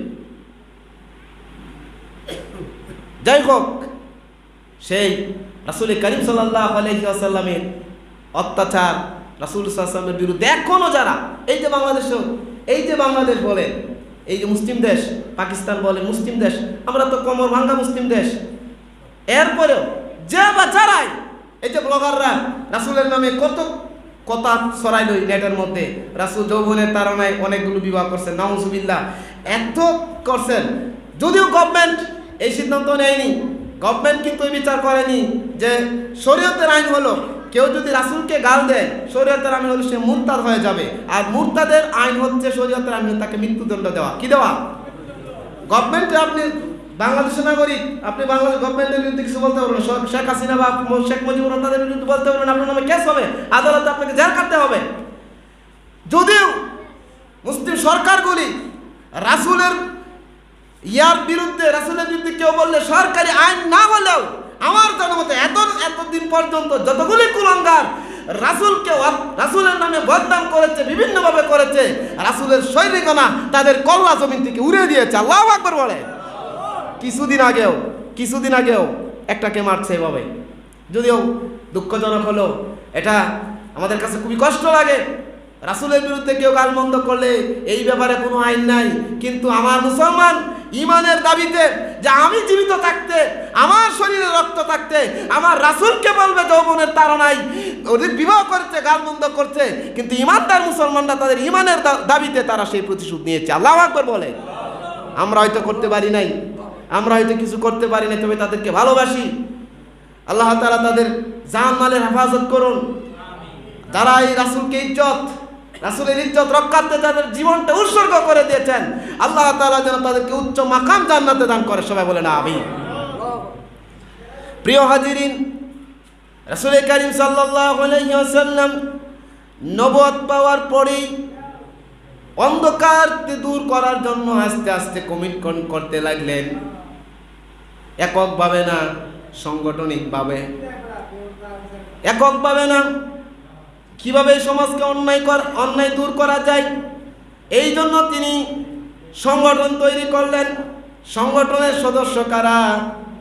আবু বকর, উমর, উসমান, আলী রাদিয়াল্লাহু তাআলা আলাইহিম আজমাইন। সুবহানাল্লাহ বলেন। সংখ্যায় তারা দুর্বল হতেও কিন্তু আস্তে আস্তে এই দল দিন দিন ভারী হতে লাগলো। সুবহানাল্লাহ বলেন। যদিও তারা কষ্ট করেছে, রাসূল করিম সাল্লাল্লাহু আলাইহি সাল্লামের সাথে থাকার কারণে যদিও তারা কষ্ট করেছে 13 বছর, কয় বছর? 13 বছর মক্কাতে খুব কষ্ট করেছে। আহার, এই ঘটনা বললে অনেক কথা। বিল্লাল কত কষ্ট করেছেন, খাব্বাব জীবন দিয়েছেন। ইসলামের প্রথম মহিলা শহীদ সুমাইয়া রাদিয়াল্লাহু তাআলা আনহা তার জীবনটা উৎসর্গ করে দিয়েছে। আমার রাসূল কত কষ্ট না করেছেন। আবু জাহেলের গোষ্ঠীরা কত অত্যাচার করিল। রাসূল যখন সেজদায় যেতেন, আবু জাহেল মরা উটের নারী বুড়ি আমার রাসূলের গাড়ির মধ্যে চেপে দিতেন। আহারে, কত কঠিন, সাথী নাই, বাতি নাই, সাথে কেউ নাই। এভাবে রাসূল তায়েফে গেলেন। ভাবছেন আমার মামার বাড়ির গোষ্ঠীর লোক, তারা রাসূলকে আশ্রয় দিবে। আশ্রয় তো দেয় নাই। তারা এই নূরের চেহারার মধ্যে তারা ফুল না দিয়ে তারা পাথর নিক্ষেপ করলো, এভাবে পাথর মার খেলেন, রক্তাক্ত হলেন, কিন্তু রাসূল করিম সাল্লাল্লাহু আলাইহি ওয়াসাল্লাম হাল ছাড়েন নাই। সুবহানাল্লাহ বলেন। এভাবে তিনি আস্তে আস্তে দিন দিন হকের দাওয়াত দিতে লাগলেন। লোক বাড়তে লাগলো। হজের সময় মদিনার থেকে লোকগুলি আসতে লাগলো। আকাবার শপথ নিল, দ্বিতীয় আকাবার শপথ নিল। মদিনার লোকেরা আস্তে আস্তে তৈরি হতে লাগলো। আল্লাহর কি কারিশমা! মক্কার পরিবেশ খারাপ ছিল, আল্লাহ তাআলা রাসূলের জন্য মদিনার পরিবেশ ভালো করে দিছে। সুবহানাল্লাহ বলেন। হতাশ হওয়ার কোনো কিছু কারণ নাই। আমার সংগঠনের ভাইরা, ইসলামী হুকুমত প্রতিষ্ঠার জন্য, দিন প্রতিষ্ঠা আন্দোলনের জন্য আমরা যদি কাজ করি, রাসূলের সিরাত থেকে যদি শিক্ষা দীক্ষা গ্রহণ করে যদি আমরাও যদি অগ্রসর হই, আমরাও যদি ঐক্যবদ্ধ হই, আল্লাহ তাআলা বলছেন ওয়ালা তাহিনু ওয়ালা তাহজানু ওয়া আনতুমুল আ'লাউনা ইন কুনতুম মুমিনিন। আল্লাহু আকবার। ভয় করো না, চিন্তা করো না, টেনশন করো না। ওয়া আনতুমুল আ'লাউন, তোমরাই হবে বিজয়ী। ইন কুনতুম মুমিনিন, যদি তোমরা মুমিন হতে পারো। সুবহানাল্লাহ বলেন। ইন তানসুরুল্লাহ ইয়ানসুরকুম, যদি তোমরা আল্লাহর দ্বীনে সাহায্য করো, আল্লাহ তোমাদেরকে সাহায্য করবেন। সুবহানাল্লাহ বলেন। তায়েফ থেকে মাইর খেতে লাগলেন, এই কথাটা ঠিক, কিন্তু রাসূলকে আল্লাহ তাআলা মেরাজে নিয়ে সান্ত্বনা দিলেন। মক্কার পরিবেশ খারাপ হয়ে গেল। রাসূল করিম সাল্লাল্লাহু আলাইহি সাল্লাম এর জন্য মদিনার পরিবেশ আস্তে আস্তে ভালো হয়ে গেল। মদিনার থেকে দলে দলে লোকেরা নবীজির থেকে ইসলাম গ্রহণ করছেন আর বলতেছেন, ইয়া রাসূলুল্লাহ, আপনি যদি আমাদের কাছে যান, মক্কার এই কষ্ট আপনাকে করতে হবে না। সুবহানাল্লাহ বলেন। আমার রাসূল করিম সাল্লাল্লাহু আলাইহি ওয়াসাল্লাম আল্লাহর অনুমতি যখন হলো, আমি হিজরতের কাহিনী বলছি না, শর্ট করছি। রাসূল করিম সাল্লাল্লাহু আলাইহি ওয়াসাল্লাম মদিনায় হিজরত করলেন, সেখানে ইহুদিদের সাথে চুক্তি করলেন, মুনাফিকদের সাথে রাখলেন। সুবহানাল্লাহ কোন। মুনাফিকদেরকে সাথে রাখলেন, ইহুদিদেরকে সাথে চুক্তি করলেন। খুব বড় ব্যাপার, এনে একটা গুরুত্বপূর্ণ বিষয়। গিয়েই মদিনায় গিয়েই ইসলামী হুকুমত তিনি প্রতিষ্ঠা করেনি, আগে পরিবেশ তৈরি করছেন। সুবহানাল্লাহ। মুনাফিকদেরকেও সাথে রাখছেন। নবী জানতেন আব্দুল্লাহ ইবনে মুনাফিক, এগুলো উভয় মুনাফিক কিছু গোষ্ঠী আছে, কিন্তু এরপরে বলছে বিশাল স্বার্থের কারণে কিছু ছাড় দেওয়া দরকার। আবার ইহুদিদেরকেও তিনি চুক্তি করলেন, মদিনার সনদ তৈরি করলেন। আজকে এই জিনিসটা আসলে কি বলবো, এই দেশের মানুষ কষ্ট লাগে আমার। আলেম উলামারাও, ইমাম সাহেবেরা, মৌলভীরাও কোরআন থেকে উপদেশ গ্রহণ করতে চায় না, রাসূলের সিরাত পড়ে না। আমি এই পুরা রবিউল আউয়াল মাস রাসূলের সিরাত পড়েছি আমার মসজিদে, পুরা মাস শুধু রাসূলের জীবনে আলোচনা করছি। কালকে শেষ করছি, কিছু হিজরত পর্যন্ত গিয়ে। রাসূলের হিজরত, রাসূলের সিরাত পড়লে, রাসূলের সিরাত পড়লে আর কুরআন পড়লে বা বুঝলে, আমরা যদি রাসূলের সিরাত পড়তাম আর যদি কুরআন পড়তাম, অনুধাবন করতাম, আল্লাহর কসম করে বলি, তাহলে 90% মুসলমানের দেশে আল্লাহর জমিনে মানব রচিত কোনো আইন চলতো না, চলতো আল্লাহর আইন। এই দেশে কোনো মানব রচিত কোনো নেতা ফেতার কোনো আদর্শ চলতো না, চলতো মুহাম্মদ রাসূলুল্লাহ সাল্লাল্লাহু আলাইহি ওয়াসাল্লামের আদর্শ। কিছুতেই আমরা ঐক্যবদ্ধ হতে পারি না। টুপি নিয়ে দলাদলি, অমুকের আকীদা নিয়ে দলাদলি, সামান্য একটা বিষয়তে দলাদলি করে। আজকে আমরা হচ্ছি 92% আর আমাদেরকে কন্ট্রোল করে 8%। কয় পার্সেন্ট? 8% কন্ট্রোল করে আমাদের 92%কে। আপনার রিপোর্ট দেখেন, 92% হচ্ছে মুসলমান, 8% অন্য জাতি। আমাদের কথা কোনো কিছু হয় না, তাদের কথা সব কিছু হয়। এর কারণ কি? আমরা 92%, 92 জাগাত নাই। ওই যে হুজুরে একটু ভালো ভক্ত মুরিদ আছে, ছাত্র আছে, উনি লয়ে গেছে 2%, আর একদম 3%, আর একদম 5%। এভাবে আলাদা আলাদা হয়ে আজকে এই 8%-এর যন্ত্রণা 92% ভুগছি। অথচ আল্লাহ কোরআনের মধ্যে বলছেন ওয়াতাসিমু, এই সমাজবদ্ধ, তোমরা ঐক্যবদ্ধ থাকো। আল্লাহ তাআলা বলছেন ওয়াতাসিমু বিহাবলিল্লাহি জামিআন ওয়া লা তাফাররাকু, ঐক্যবদ্ধভাবে আল্লাহর রজ্জুকে ধারণ করো, এই তোমরা সমাজে থাকো, ঐক্যবদ্ধভাবে থাকো। নবীজি উদাহরণ দিয়ে বলছেন, যদি দুইজনও যদি থাকো, একাকী থাকতো না, দুইজনের মধ্যে একজনকে আমির বানায়া আর একজনকে মামুর হয়ে দুইজনে একসাথে থাকো। সুবহানাল্লাহ বলেন। বিশাল স্বার্থের জন্য এই কথাটা ঠিক। এই জমিনে একটা প্ল্যাটফর্মে যদি একটা ক্ষেত্রে যদি আমরা এক হতে পারতাম, সুন্নিদের কথা বাদ দিলাম, যারা মাজার নিয়ে পড়ে আছে, ঈদের জুলুস নিয়ে পড়ে আছে, তাদের কথা বাদ দিলাম, আমরা যারা ডানপন্থী যারা আল্লাহর জমিনে আল্লাহর দিন কায়েম করতে চাই, যদি বলতাম মাসলা যার যার আকীদা, যার যার টুপি, যার যার কেন মানহাজ, যার যার, কিন্তু আল্লাহর জমিনে আইন চলবে কার?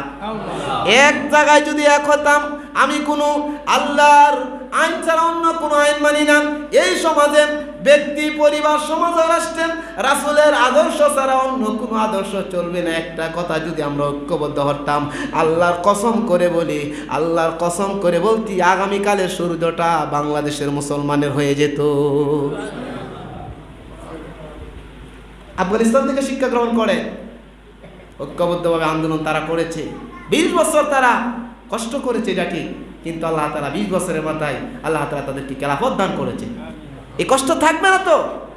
আল্লাহ তাআলা বলতেন, তুমি আগে আসো, ইন তানসুরুল্লাহ ইয়ানসুরুকুম, যদি তুমি আল্লাহর দ্বীনে সাহায্য করো, আমি তোমাকে সাহায্য করব। আগে তোমাদেরকে এক জায়গায় ঐক্যবদ্ধ হতে হবে। আমরা এই যে দোয়া করি, ইমাম সাহেব দোয়া করে, আমি দোয়া করি, মসজিদে দোয়া করি, আল্লাহ বাইতুল মুকাদ্দাসকে হেফাজত করো, বাংলাদেশকে হেফাজত করো, আফগানিস্তানকে হেফাজত করো। আমরা খালি দোয়া করি না? খালি দোয়াই করি, আসলে কাম করি না। কিন্তু আমার রাসূল দোয়াও করতেন, কামও করতেন। সুবহানাল্লাহ বলেন। আচ্ছা, নবীজি যদি আল্লাহর কাছে বলতেন, আল্লাহ এই রাত্রে হিজরতের দরকার নাই, এই মাইকটার আমার খাওয়ার দরকার নাই, তোমার কাছে দোয়া করি, সহজ হবে, দিন বিজয়ী দিলাম, আল্লাহ পারতো না? আপনারা যে উত্তর দিলেন, মনে হয় পারতো না। এই রাত্রিবেলা হিজরত করার লাগে গেলে আল্লাহ রাসূল, আল্লাহ ওনাকে হেফাজত করবে, কিন্তু উনি বাহ্যিক যা যা করণের দরকার তিনি তা করছেন। রাত্রে গেছেন, কেউ কি জানাননি? উহুদের ময়দানে, বদরের মধ্যে 313 জন নিয়ে যা আছে তাই নিয়ে আল্লাহর কাছে দোয়া করছেন, আল্লাহ আজকের এই বাহিনী যদি কাফেরদের হাতে শেষ হয়ে যায়, তোমার জমিনে তোমার নাম লওয়ার মতো কেউ থাকবে না। তো চেষ্টা করছেন আর আল্লাহর কাছে কি করছেন? দোয়া করছেন।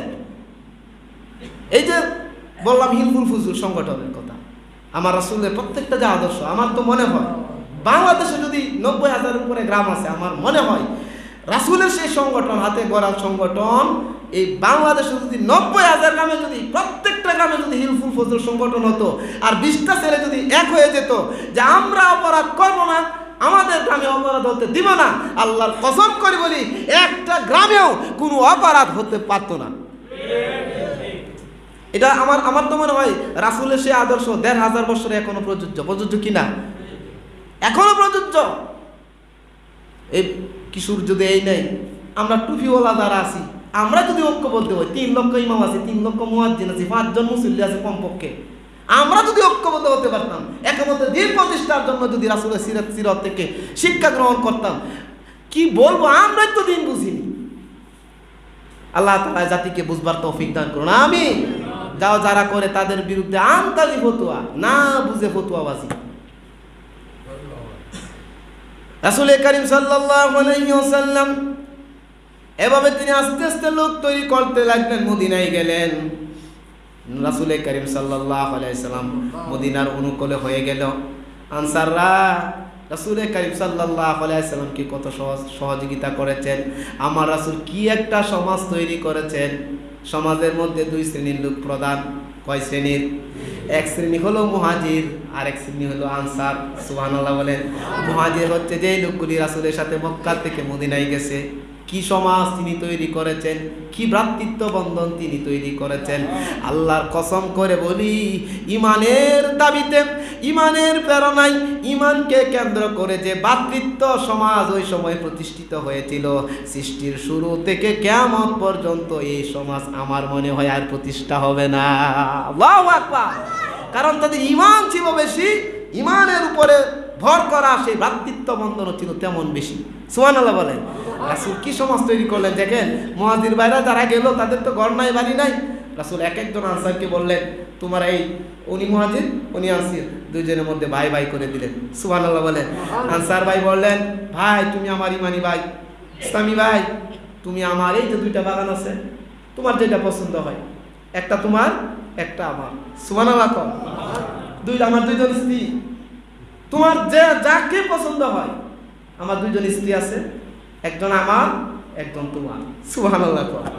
পৃথিবীর আজকে মুসলমানেরা রাসূলের সিরাত পড়ে না, কোরআন পড়ে না, সভ্যতা তৈরি করতে চাই কার্ল মার্কস লেনিনের শয়তানের তৈরি মতবাদ, ধর্মনিরপেক্ষ মতবাদ এই দেশে মানুষ পড়ে, পূজাশোনা করে, রাসূলের সিরাত পড়ে না, পড়াশোনা করে না। মুসলমান উকিল, অ্যাডভোকেট, ডাক্তার পড়াশোনা করে না।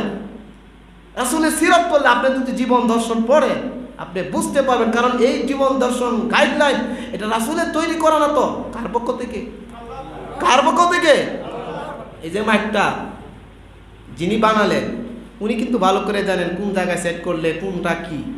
এই ব্যাপারে আমার জ্ঞান বেশি না ওনার জ্ঞান বেশি? কথা বলেন না, ওনার জ্ঞান বেশি না? আল্লাহ তাআলা আমাদেরকে সৃষ্টি করলেন, কোন বিধান দিলে কোন পদ্ধতি করলে মানুষের উপকার হবে আমরা বেশি জানি না আল্লাহ বেশি জানি? আল্লাহ বেশি জানেন।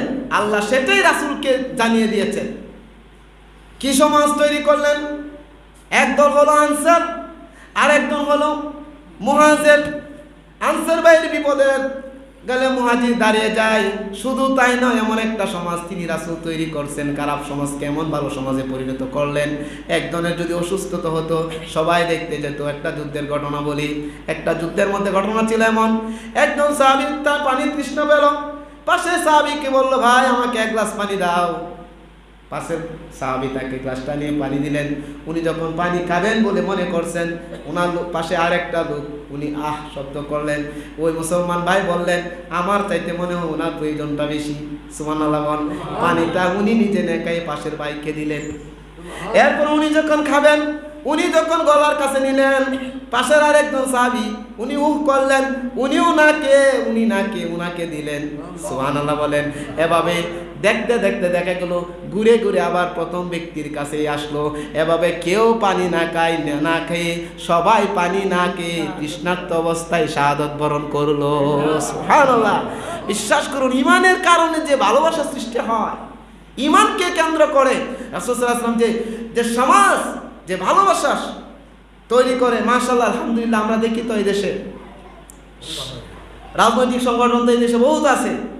আমি অ্যানালাইসিস করে দেখেছি, ইমানের কে টার্গেট করে যারা একত্রিত হয়েছে তাদের ভালোবাসা আকাশ চুম্বি।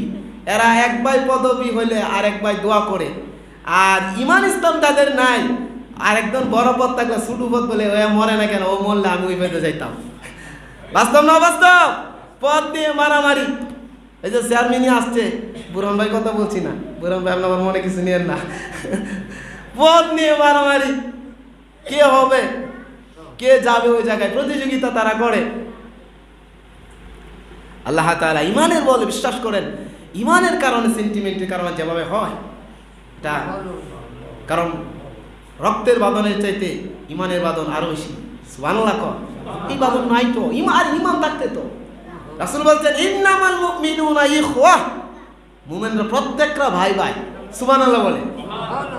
আমার একটা মুসলমান ভাই, সে যে সমাজের হোক না কেন, সে আফ্রিকার জঙ্গলের মধ্যেও যদি থাকে না কেন, ও যদি কষ্ট পায়, আমার যদি ইমান তাকে মনে হতে হবে আমার একটু কষ্ট লাগছে। আর যদি ইমান না থাকে তাহলে ও মারা গেছে, আমার কোনো অসুবিধা নাই। হাই রে, বুয়া পূজা করে হিন্দুরা, এরপর তাদের ধর্মকে সম্মান করি আমরা। প্রত্যেক ব্যক্তি যার ধর্ম আমরা সম্মান করি, অসুবিধা নাই। কিন্তু আপনি দেখবেন বাংলাদেশের একটা হিন্দুর কিছু হলে ভারতের হিন্দুরা অহংকার দেয় কি দেয় না। কিছুদিন আগে কুমিল্লার ঘটনাকে কেন্দ্র করে ত্রিপুরার মুসলমানদেরকে তারা অত্যাচার শুরু করতে লাগলো, ওইখান থেকে হুমকি দিতে লাগলো। কিন্তু আমরা এমন মুসলমান হলাম, আমার পার্শ্ববর্তী রাষ্ট্রে কাশ্মীর বা পার্শ্ববর্তী রাষ্ট্রে মুসলমানরা নির্যাতিত হলে আমি এখনো ঘুমিয়ে আছি। কি বলেন? আমার কোনো অসুবিধা নাই, বোঝা গেল আমি টুপিদারি সবই আছে, আমার দিলের ভিতরে ইমানের কোনো কিছু নাই। এভাবে রাসূল কারীম সাল্লাল্লাহু আলাইহি ওয়াসাল্লাম এমন একটা সমাজ তৈরি করলেন। আজ আমরা পারবো হতাশার কোনো কিছু নাই। কোরআন বুঝে অনুধাবন করে রাসূলের সিরাত থেকে শিক্ষা গ্রহণ করে যদি এই কুদালিয়া পূর্বপাড়া যদি 20টা ছেলে যদি একত্রিত হয়, হিলফুল ফজল সংগঠন যদি করে, আমার মনে হয় 20টা ছেলে যদি একত্রিত হয়, তারা যদি নামাজি হয়, দিনদার হয়, পরহেজগার হয়, তারা যদি ঐক্যবদ্ধ হয়, আমার দৃঢ় বিশ্বাস এই গ্রামে এই সমাজে কোনো মানুষের উপর জুলুম করতে পারবে না। ঠিক নয় কি? এগুলো তো রাসূলের শিক্ষা। রাসূলের সাহাবায়ে কেরাম তো আমাদেরকে তো সেটাই শিক্ষা দিয়েছেন। আমরা এগুলোকে ইবাদত মনে করি না, সামাজিক কাজে আমরা ইবাদত মনে করি না। আমরা তাসবিহ পড়া কি ইবাদত মনে করি, নামাজ পড়া কি ইবাদত মনে করি, রোজা রাখা কি ইবাদত মনে করি। কিন্তু দুইজন মুসলমান ঝগড়া লেগেছে, মনে করেন অমুক ভাই ঝগড়া লেগেছে, দুই ভাই, আমি মসজিদে বসে আছি, ভাবতেছি এটা দুনিয়াবি কাজ, আমি তাসবিহ পড়ি। কিন্তু আল্লাহ আমারে কি কয়, সূরা হুজরাত খুলে দেখুন, আল্লাহ কয় ইন্নামাল মুমিনুনা ইখওয়া ফাসলিহু বাইনা আখওয়াইকুম ওয়াত্তাকুল্লাহা লাআল্লাকুম তুফলিহুন। আল্লাহু আকবার। আহা, ইসলাম পরিপূর্ণ জীবন ব্যবস্থা। আমার রাসূল কি শিক্ষা দিয়েছে। আল্লাহ কয় মসজিদে নামাজ পড়ো, আর তোমার সামনে ঝগড়া লেগেছে, আমি আল্লাহ বলছি কি শুনো, বলছি ইন্নামাল মুমিনুনা ইখওয়া, দুইটা ভাই মুসলমান ঝগড়া লাগছে, তোমারই ভাই, তোমার দায়িত্ব হলো, আমি আল্লাহ বলছি ফাসলিহু বাইনা আখওয়াইকুম, দুই ভাইয়ের মধ্যে ঝগড়া লেগেছে, তোমার উচিত ঝগড়াটা মিটিয়ে মীমাংসা করে দেওয়া। সুবহানাল্লাহ। শুধু তাই নয়, আয়াতটা আল্লাহ শেষ করেন নাই, সামনে গিয়ে বলেন ওয়াত্তাকুল্লাহ, আল্লাহকে ভয় করো। আয়াতটা নিয়ে আমি গবেষণা করলাম, এই জায়গায় আল্লাহকে কেন ভয় করার কথা বললো, এই জায়গায় আল্লাহকে ভয় করার মানে কি? আল্লাহ তো ভয় করা মসজিদে করা, অন্য জায়গায় করা, মন কাজে লাগছে দুইজনে, ঝগড়ার মধ্যে আল্লাহকে ভয় করার, ঝগড়া বিবাদ অথবা মিটিং দরবার টরবার হয় না, এই মিটিং করতে গিয়ে আল্লাহকে ওই জায়গায় আল্লাহকে ভয় করো। তার মানে আল্লাহকে ভয় করো মানে কি? বিচার করতে এসছো, সালিশ করতে এসেছো, ঝগড়া বিবাদ করতে আসছো, ওই জায়গায় আল্লাহকে ভয় করো। যদি ওই জায়গায় আল্লাহকে ভয় করতে পারো, তাহলে সিগারেট খেয়ে 500 টাকা খেয়ে তোমার পক্ষে হককে বেহক করা, 500 টাকাকে ঘুষকে ন্যায়কে অন্যায় করা তোমার পক্ষে সম্ভব হবে না। সমাজ, অথচ এটাকে আমরা ইবাদত মনে করি না। কত সুন্দর রাসূল বলছেন, কোন মুসলমান যদি কোন মুসলমানের কোন উপকার করে, ওয়াল্লাহু ফি আউনি আবদিহি, নবীজি ফরমান কোন বান্দা যদি কোন বান্দার উপকার করে, সমাজের কোন লোকের ভালো করে, ওই লোকটার উপকার করবে যতক্ষণ উপর থেকে আল্লাহ রাব্বুল আলামিন তার থেকে রহমত করবেন ততক্ষণ। শুধু তাই নয়, রাসূলুল্লাহ সাল্লাল্লাহু আলাইহি ওয়াসাল্লাম বলছেন কোন মুসলমান যদি কোন মুসলমানের হাজত পূর্ণ করে, আল্লাহ রাব্বুল আলামিন তার 70টা হাজত পূর্ণ করে দেন। ইতিকাফের চাইতে উত্তম, নফল ইতিকাফের চাইতে উত্তম। কি বুঝলাম ভাই? আমরা এগুলো কি ইবাদত মনে করি না, কর্জা দেই না, খালি লাভ চিন্তা করি। এক বছরের আমার 1000 টাকা দেয় নাই, এই 1000 টাকা তার কাছে টিয়া নেই, তো কতক্ষণ পরে আরেকগুলো বুদ্ধি দিচ্ছে করে এমনিগুলো দিত না, একটু সিস্টেম করে ওকে আমরা কইতাম, ওই কা আচ্ছা দেন কিছু লাগাই টাকা বাড়া সারে মানে, তখন কষা কর টাকা তো এটা আমার না, আমার মেয়ের ঘরে চাচা তো শালি টাকাটা দেওয়া রাখছে, আচ্ছা তুই যখন কইছিস তোরে দিতারি। কি বুঝলেন? এখন টাকা হয়েছে। অথচ রাসূল কারীম সাল্লাল্লাহু আলাইহি ওয়াসাল্লাম বলছেন কোন ব্যক্তি যদি কোনো ব্যক্তিকে কর্জা হাসানা দান করে, সমাজে কোন ব্যক্তির উপকার যদি করে, আপনি যতগুলি টাকা তাকে কর্জা দিলেন, আপনার আমল নামায় ততটুকু টাকা দান করলে যে সব হতো সেই সব হবে। আপনি একজন রোগীকে দেখতে গেলেন, কত সুন্দর হাদিস, রাসূল কারীম সাল্লাল্লাহু আলাইহি ওয়াসাল্লাম বলছেন কোন মুসলমান যদি কোন মুসলমান ভাইকে, সমাজের কোন ভাইকে দেখতে যায়, পথে দ্বারের মধ্যে একজন ফেরেশতা দাঁড়িয়ে থাকে, ফেরেশতা নিজে নিজে ওই ভাইকে জিজ্ঞেস করে, ভাই তুমি কিসের জন্য এসেছো? ফেরেশতা নিজে নিজে প্রশ্ন করে, এসেছি আমার ভাই একটা বিপদে পড়েছে, অসুস্থ পড়ছে, তাকে দেখতে এসেছি, দুনিয়ার কোনো লাভের জন্য তো আসো নাই, আসলে বুড়ের জন্য অথবা নাম কীর্তির জন্য এমন জন্য তো আসো নাই, না শুধু ইমানের তাগিদে আসছি ভাইকে দেখার জন্য। আল্লাহর নবী ফরমান আল্লাহ তাআলা তোমার জন্য জান্নাতে একটা বালাখানা অলরেডি তৈরি করে রেখেছে। এগুলো দিন তো, এগুলো সমাজ। এই সমাজকে আপনি যদি একটা বিচারে বসতেন, সালিশে বসতেন, এই যে বোরহান ভাই বলেন বা আমাদের লিডার নেতৃত্ব যারা দেয়, অনেকেই কিন্তু এই জায়গাটাকে অনেকেই মনে করে ভালো মানুষ যেতে চায় না, আছে না নাই? আমি যাইতে চাই না, এটাকে মানুষ হুজুররাও আগাইতে চায় না, এটা খারাপের জায়গা। কিন্তু না, যে বোরহান ভাই যদি চেয়ারম্যান হয়, আমি বললাম উনি যদি 5 ওয়াক্ত নামাজ যদি পড়ে, উনি যদি আল্লাহর ফরজ বিধানগুলি যদি পালন করে, আর যদি সমাজের উপকার যদি তিনি করেন, যদি ইনসাফপূর্ণ বিচার যদি করেন, ইনসাফ যদি তিনি কায়েম করেন, নবীর বাক্য অনুযায়ী আল্লাহর আরশে ছায়া তিনি স্থান লাভ করবেন। সমাজ রাসূল সাল্লাল্লাহু আলাইহি ওয়াসাল্লাম বলছেন, সাবাতুন ইযিল্লুহুমুল্লাহু ফি যিল্লিহি ইয়াওমা লা যিল্লা ইল্লা যিল্লুহু। কঠিন কিয়ামতের দিন আল্লাহ রাব্বুল আলামিন 7 প্রকার লোককে আল্লাহর আরশে ছায়ার মধ্যে স্থান দিবেন। সুবহানাল্লাহ। কোন পীর সাহেবের কথা বলেননি, ইমাম সাহেবের কথা বলেননি। রাসূল সাল্লাল্লাহু আলাইহি ওয়াসাল্লাম বলছেন যে ওই ব্যক্তিকে আল্লাহ তাআলা আরশের প্রথম কাতারে দিবেন যে ব্যক্তি ন্যায় বিচার করে, যেই বাদশা ইনসাফের সাথে বিচার করে। সুবহানাল্লাহ বলেন। অতএব আমাদের এটা বুঝবা উচিত, সামাজিক কর্মকাণ্ড এগুলো একটা দুনিয়াবি কাজ না, সবগুলো আখিরাতের কাজ। সুবহানাল্লাহ। কর এই চেয়ারম্যানই করা দুনিয়াবি কাজ না, আখিরাতের কাজ। বাদশাহী করা, প্রেসিডেন্ট হওয়া, প্রধানমন্ত্রী হওয়া, এগুলো দুনিয়াবি কাজ না, সবগুলো আখিরাতের কাজ। সুবহানাল্লাহ। কর আমার রাসূল নিজে প্রধানমন্ত্রী ছিলেন কিনা? 10 বছরের প্রেসিডেন্ট ছিলেন। ওনার কথাই দেশ হচ্ছে 30 বছর খেলাফত ছিল, 30 বছর। এরপর আরো খেলাফত ছিল, খলিফা মামুন আব্বাসী খলিফা ছিল। এই ভারত আমরা 800 বছর আমরা চালিয়েছি। এই যে স্পেন আমরা শাসন করেছি মুসলমানরা।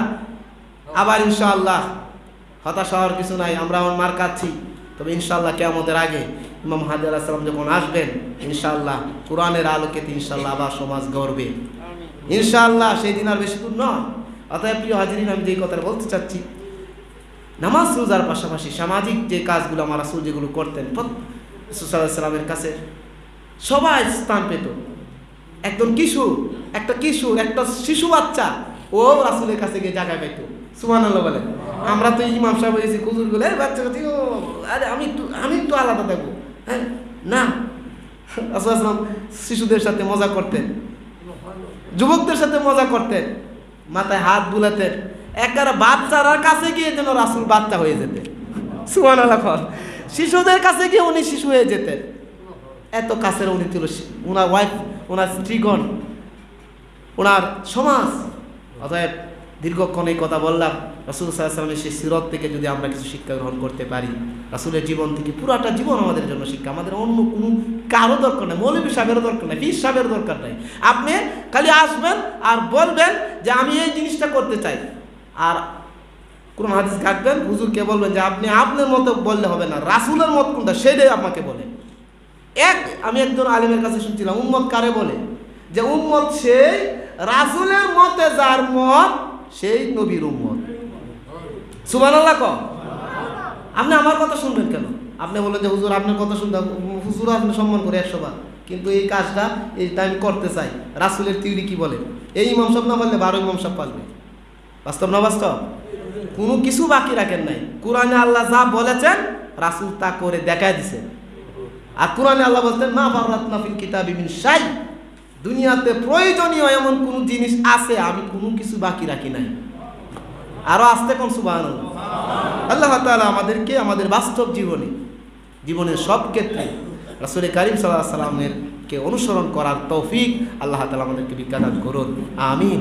তাহলে আমরা রাসূলের ভালোবাসা পাবো, রাসূলের সাথে আমাদের হাসর নাসর হবে, জান্নাতে থাকতে পারবো ইনশাআল্লাহ। আমাদেরকে আল্লাহ তাআলা তৌফিক দান করুন।